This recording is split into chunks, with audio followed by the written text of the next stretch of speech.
बहुत सारे लोग अपनी इस जिम लाइन में या फिटनेस लाइन के अंदर कभी कोई लंबी ट्रिप पर चले जाते हैं या फिर कभी कोई मिस हैपनिंग हो जाती है, फिर कुछ भी ऐसी सिचुएशन क्रिएट हो जाती है। चांसेस हैं कि उनका एक लंबे टाइम के लिए गैप लग जाता है जिम से।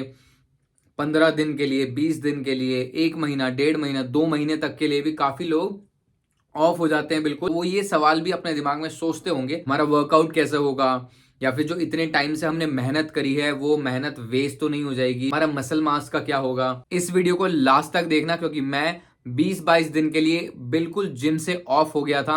वर्कआउट भी नहीं, कोई एक्सरसाइज नहीं, कोई भी फिजिकल एक्टिविटी नहीं, और अब वापस बैक ऑन ट्रैक आया हूं।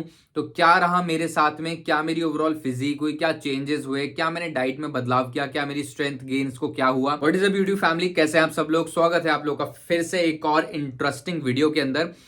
तो मैंने आप लोगों को इंट्रोडक्शन दे ही दिया है कि इस पूरी वीडियो के अंदर क्या होने वाला है। जो लोग इस चैनल के ऊपर नए हैं, इस चैनल को सब्सक्राइब नहीं किया है, तो इस चैनल को सब्सक्राइब कर लीजिए, क्योंकि इसी तरीके की informative video, product reviews, exercise से रिलेटेड, न्यूट्रिशन से रिलेटेड, मिथ बस्टिंग वीडियोस मैं अपने इस चैनल के ऊपर लेकर आता रहता हूं। मैं अपना इंस्टाग्राम हैंडल भी मेंशन कर रहा हूं, उसमें भी मैं short motivation video, myth busting videos को लेकर आता रहता हूं। और अगर आप लोग का कोई भी सवाल होता है तो आप मुझसे डायरेक्ट इंस्टाग्राम पर पूछ सकते हैं। तो मैंने 20-22 दिन के लिए किसी सिचुएशन की वजह से जिम से बिल्कुल ऑफ ले लिया था। कोई फिजिकल एक्टिविटी नहीं थी, कोई मतलब physical activity in the sense कोई भी लिफ्टिंग नहीं थी, कोई भी कार्डियो नहीं थी। तो मैं नहीं करा बिल्कुल भी 20-22 दिन। अब मैं आपको बताता हूं जो मैंने वापस स्टार्ट किया है अपनी जर्नी को, यानी कि मैं वापस जिम पर आया हूं, वापस वेट लिफ्टिंग स्टार्ट कर दी है मैंने। तो मेरी स्ट्रेंथ को क्या हुआ, और जो जो मैंने अपनी इंट्रोडक्शन में बताया है। सबसे पहले मैं आप लोगों को बताना चाहता हूं, देखिए, आपने जो भी अपनी जर्नी में डाइट ली होगी, है ना, कंसिस्टेंटली मेहनत करी होगी, वो वेस्ट नहीं होने वाली। स्टार्टिंग में ही बता रहा हूं, वो वेस्ट नहीं होने वाली है। मैं थोड़ा आगे थोड़ा डीप भी बताऊंगा कि किन किन लोगों के लिए है ये। तो वो वेस्ट कैसे नहीं होगी ना, क्योंकि आपने जो कंसिस्टेंसी के साथ डाइट अपनी मेंटेन करी थी, आपने एक हेल्दी होल फूड्स खाए थे, आपने अपनी strength with the time gain करी थी, समय के साथ आपने जो है मसल मास इंक्रीज किया था, तो वो कहीं नहीं जाएगा। ठीक है, क्यों नहीं जाएगा उसका रीजन भी बताता हूं। देखिए, मैंने क्या करा ना अपनी डाइट के साथ में, मैंने पर्सनली क्या किया, और आप भी ऐसा करना अगर आप लोग चाहते हैं तो, कहीं बाहर जाते हैं, कुछ भी ऑफ लेते हैं तो देखिए, जब हम फिजिकल एक्टिविटी करते हैं, यानी कि जिम कर रहे हैं, मसल ब्रेकडाउन हो रहा है लिफ्टिंग की वजह से, तब हम लोगों को जरूरत पड़ती है ज्यादा प्रोटीन लेने की। जो एवरेज पर्सन है वो अपनी बॉडी से सिमिलर, यानी कि इंटू वन, अगर कोई 60 kgs का है तो 50 to 60 ग्राम्स ऑफ प्रोटीन भी एक एवरेज पर्सन के लिए इनफ होता है। तो अब जब मैंने लिफ्टिंग छोड़ दी, तो मैं किस कैटेगरी के अंदर आ गया, एक एवरेज पर्सन के अंदर, कि हाँ भाई, डे टू डे टास्क हो रहे हैं, लेकिन जो एडिशनल वो लिफ्टिंग का हमारा फेज था वो छूट गया है। तो जब वो लिफ्टिंग का फेज छूट गया, तो फिर मुझे इंटू टू प्रोटीन लेने की भी जरूरत नहीं, क्योंकि मसल ब्रेकडाउन तो हो नहीं रहा है। मुझे अपना जितना मैंने पैक किया है अपने आप में, जितना मेरा बॉडी वेट है, उसको मेंटेन रखने के लिए इंटू वन प्रोटीन लेना था। तो वो भी काफी इजी हो गया मेरे लिए। मेरा, जैसे मैं आपको बताता हूँ, 71-72 वेट हो गया था इस दौरान में। वैसे मेरा 73-74 रहता है। तो 1-2 किलो मेरा कम हुआ। तो मैं बताता हूँ, मैंने प्रोटीन इतना ही लिया, 60-70 ग्राम के आसपास मैंने प्रोटीन लिया, और होल फूड से ही मैंने प्रोटीन लेना बेहतर समझा। वे प्रोटीन मैंने नहीं लिया। रीजन फॉर दैट इज कि वे प्रोटीन एक एडिशनल सप्लीमेंट है ना। तो अगर डाइट से पूरा नहीं कर पा रहे हो तो हम वे प्रोटीन लेते हैं, या चलिए जो ले भी लेते हैं वो बात दूसरी है, लेकिन मैंने नहीं लिया, मैंने डाइट से ही अपना प्रोटीन पूरा कर लिया था। ये काम मैंने किया।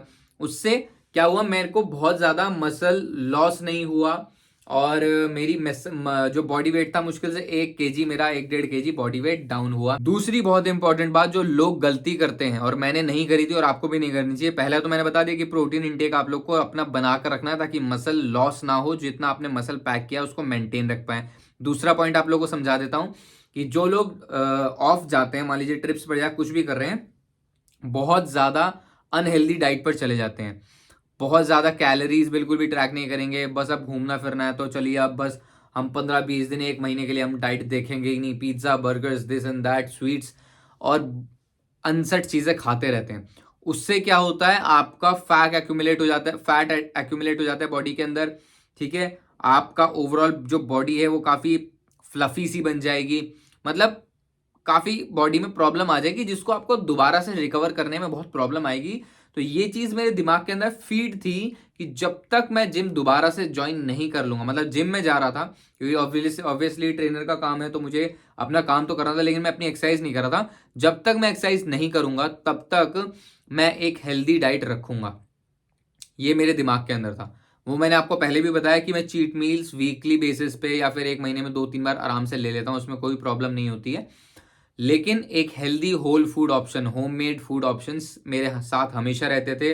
और ऐसा नहीं कि मैं पिज्ज़ाज खा रहा हूँ, बर्गर्स खा रहा हूँ और ये सब कुछ और उल्टी फुल्टी चीज़ें बेमतलब की ले रहा हूँ और अननेसेसरी कैलोरीज को इनटेक कर रहा हूँ, क्योंकि मुझे पता है कि कैलोरीज मेरी जब बर्न ही नहीं हो पा रही हैं ज़्यादा, तो मैं इनटेक करके फैट एक्यूमुलेट क्यों करूँ।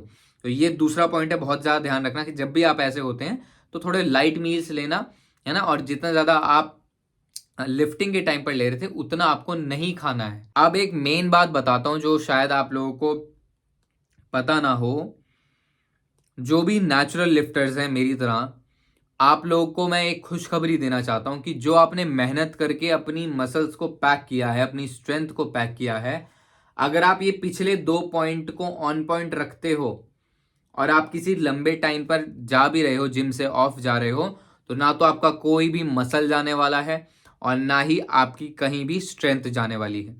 क्यों? क्योंकि आपने जितना भी अपने आप में मसल और स्ट्रेंथ पैक किया है वो आपने एक नेचुरल प्रोसेस के थ्रू पैक किया है, और जितना आपका बॉडी का टेस्टोस्टेरोन था, जो आपको जेनेटिक्स मिले थे, उसके हिसाब से विद द टाइम समय लगाकर आपने पैक किया है।